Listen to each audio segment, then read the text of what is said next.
سلامونه وخت مو پخیر دی اجمل شهاب فیسبوک باندې او یوټیوب چینل ته ښه راغلاست. تازه او ښه خبر له پاکستان او استرالیا سره د لوبو لړیو په اړه مهم خبر او د افغانستان او سریلانکا کرکټ لوبډلې ترمنځ وروستۍ سیالۍ او یو ښه خبر هم پکې لرو. نور جزئیات په همدې ویډیو کې وګورئ. یوټیوب چینل لایک او سبسکرایب کړئ. تازه او ښه خبر دا دی چې له پاکستان او استرالیا سره د لوبو لړیو په اړه مهم خبر. د کرکټ نړیواله شورا د پلان له مخې افغان کرکټ ملي لوبډله د نړیوال جام سوپر لیګ سیالیو په لړ کې درې نورې لوبې لړۍ هم لري چې له هند، استرالیا او پاکستان سره به ترسره شي. چې له استرالیا او پاکستان لوبې د افغان لوبډلې په کوربتوب ترسره کیږي. په دې لوبو لړۍ کې له پاکستان سره د لوبو لړۍ د بیلابیلو ستونزو له امله 2 ځلې یعنې د 2021 او 2022 کلونو کې وځنډول شوه. خو د افغانستان کرکټ بورډ له متحده عربي اماراتو سره 15 کلن تړون وکړ چې له مخې یې دغه لوبې په اماراتو کې ترسره شي.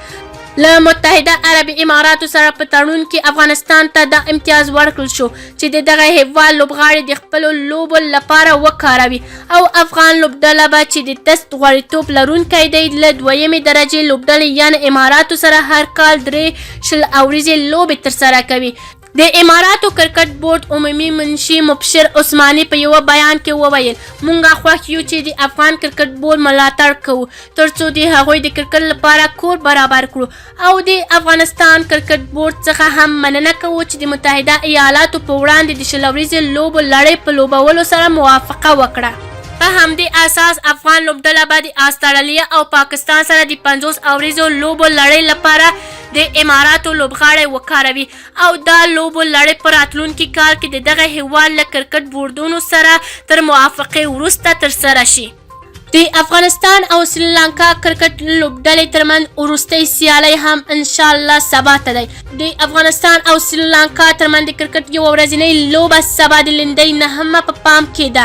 دا د دواړو هیوادونو ترمنځ د لوبې د هغې لړۍ وروسته دی چې تیرې جمعې په ورځ پیل شو.